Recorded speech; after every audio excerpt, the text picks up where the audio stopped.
झनक के गिरने से झनक के बच्चे का हुआ नुकसान। जी हाँ दोस्तों, हम बात कर रहे हैं स्टार प्लस के शो झनक की। तो दोस्तों, आगे बढ़ने से पहले अगर आप इस चैनल पर नए हैं तो इसे सब्सक्राइब कर दीजिए, साथ ही बेल आइकन दबाना ना भूलें। वीडियो अच्छा लगे तो इसे लाइक ज़रूर कीजिएगा। चलिए आगे बढ़ते हैं दोस्तों। जैसे कि झनक सीरियल में अभी तक आपने देखा कि गंगा बोलती है इस गाँव से निकलो, पराशर बोलता है जब नूतन इस गाँव से चली जाएगी तो हम भी इस गाँव से चले जाएंगे। यह बात सुनकर गाँव वाले शौक हो जाते हैं। पराशर बोलता है, गंगा तुम नूतन को यह सब बोल रही हो। जब तुम्हारे पेट में पाप पल रहा था तो हम ही तुम्हारा साथ दिए थे। अब तुम झनक पर उंगली उठा रही हो। अब दूसरी तरफ अनिरुद्ध अप्पू के बारे में सोच रहा होता है। तभी अर्चिका आ जाती है और बोलती है, अनिरुद्ध तुम मून को लेकर कहाँ गुम थे। अनिरुद्ध बोलता है, अप्पू दी के पास लेकर गया था। अर्ची गुस्सा हो जाती है और बोलती है, तुम अप्पू के पास क्यों लेकर गए थे। तुम जानते हो ना अप्पू दी की कंडीशन कैसी है। अनिरुद्ध बोलता है, अप्पू दी मून से मिलना चाहती थी इसलिए लेकर गया था। क्या हो गया। अर्शी बोलती है, नहीं चाहती थी कि मून अप्पू से मिले। अनिरुद्ध बोलता है, तुम्हें मून की इतनी चिंता क्यों हो रही है। पहले तो कोई नहीं थी, अब झनक तुम्हें बोल रही थी कि बच्चा तुम्हारा है, तुम दोनों का है।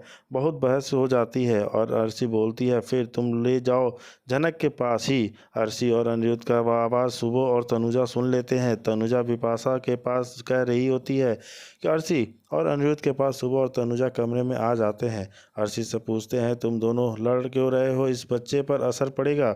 अब दूसरी तरफ लालोन बोलता है, अप्पू अभी तक सोई है, जाकर देखता हूँ। अप्पू जागती नहीं है तो काजोल अप्पू को जगाती है। पता नहीं अप्पू के मुंह से झाग निकल रही होती है और शरीर भी ठंडा हो गया था। अब सभी लोग अप्पू को देखकर और लालोन बोलता है, अब अप्पू इस दुनिया में नहीं रही। सभी रोने लगते हैं और दूसरी तरफ पराशर झनक के लिए कच्चे आम और केले लेकर आता है और झनक को देता है।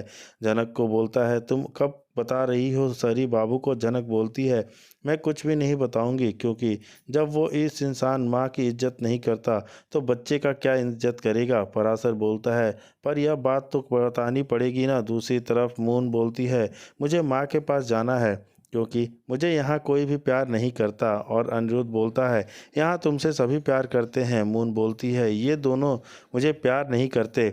मैं सुबह तनुजा गुस्सा हो जाते हैं और बोलती हैं, यह बच्ची तुम्हारी नहीं है अनिरुद्ध, यह झनक का बच्चा है। तुम पर अपना पाप अनिरुद्ध बाबा, जब आपको नहीं मालूम तो कुछ नहीं बोलिए, क्योंकि मैं जानता हूँ यह बच्ची मेरी है और यह रिकॉर्डिंग से पता साफ पता है था चलता है कि यह बच्ची मेरी है। सुबह बोलता है, वह रिकॉर्डिंग गलत भी हो सकता है। अनिरुद्ध कहाँ से चला जाता है। सुबह अर्शिश को डीएनए टेस्ट कराने के बोलता है। जी हाँ दोस्तों, सुबह बोलता है अर्शी से, हम इस चीज़ का पता लगा सकते हैं डीएनए टेस्ट के द्वारा कि यह बच्ची तुम्हारी है या नहीं। जी हाँ दोस्तों, और वहीं दूसरी तरफ झनक जब आंगन में काम कर रही होती है तो उसका पैर स्लिप कर जाता है, उसका पैर फिसल जाता है जिससे वो गिर जाती है और पता चलता है कि उसका बच्चा अब इस दुनिया में नहीं रहा। जी हाँ दोस्तों, अब जब दाई माँ उसका पेट का चेकअप करती हैं, उसको जांच करती है, तो पता चलता है कि झनक अब का बच्चा अब इस दुनिया में नहीं रहा, उसका मिसकैरेज हो गया है। और वहीं दूसरी तरफ बच्चे का पिता कौन है, झनक कुछ नहीं बोलती है। अब पराशर को याद आता है कि झनक अनिरुद्ध से उस रात दोनों देर रात तक गुजारी थी। पराशर बोलता है, तुमने सोचा इस बच्चे के बारे में, तुम कितनी बड़ी गलती की हो। अब इस बच्चे को किसका नाम दोगी। हम जानते हैं इस बच्चे का पिता कौन है। इस बच्चे को नहीं अपनाएगा वो, और अब हम भी इस बच्चे को अपना नाम नहीं देंगे। झनक बोलती है, पर इसके पिता तो बताना होगा न। पराशर बोलता है, अगर इसका पिता इसे नहीं अपनाएगा तो अगर इस बच्चे को अपना नाम नहीं देगा तो हम दे भी देते हैं तो इस बच्चे के साथ गलत होगा। जनक बोलती है, अगर इसके पिता नहीं अपनाते हैं तो इसकी माँ जिंदा है, मैं इससे जन्म दूंगी, उसकी परवरिश करूंगी। पर आसर नहीं बोलता है पराशर बोलता है, पर बाहर के जो लोग खड़े हैं उसको क्या जवाब दोगी। जनक बोलती है, मैं यहाँ से चली जाऊंगी। थोड़ा सा बोलता है, जी तुम्हारे यहाँ से जाने से कोई उपाय नहीं, तुमने जो गलती की है उसे गलती को अपनाओ और हम सभी से बात करेंगे। पराशर और झनक बाहर आते हैं। बुआ पूछती है कि क्या हुआ पराशर। पराशर बोलता है कि हमें आप लोगों को कुछ बताना है, यह बच्चा मेरा नहीं है और अभी तक मेरा और नूतन का कोई संबंध नहीं था, ना होगा।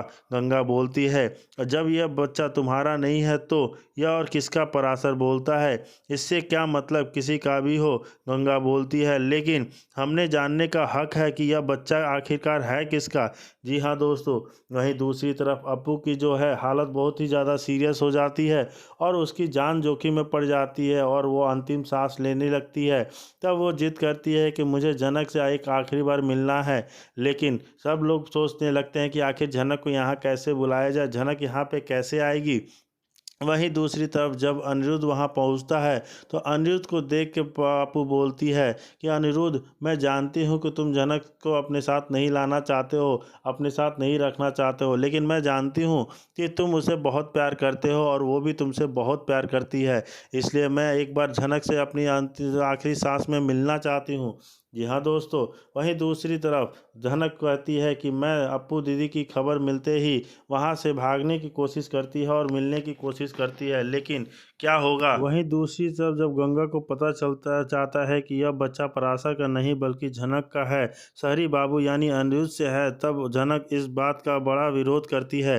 वह जनक को गांव से बाहर निकालने की कोशिश करती है, लेकिन गांव वालों पर जनक के इतने एहसान होते हैं कि उसके साथ अन्याय नहीं कर पाते। गांव वाले खुलकर जनक के साथ खड़े हो जाते हैं और उसे कहते हैं कि वह अपने बच्चे के साथ गांव के सम्मान से रह सकती है।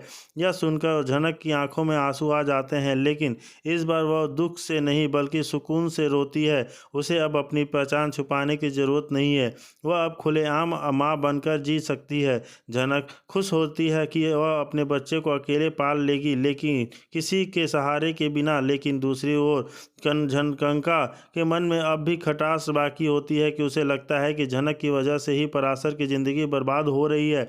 ना पराशर किसी और लड़की से शादी कर पा रहा है और ना ही जनक को पूरी तरह भुला पा रहा है। इसलिए कनका एक ठान लेती है कि वह अब जनक को उसके अगली असली प्रेमी यानी अनिरुद्ध के पास वापस भेजेगी। कनका एक दिन जनक का फ़ोन चुपचाप उठाकर अनिरुद्ध को कॉल लगवा कर देती है।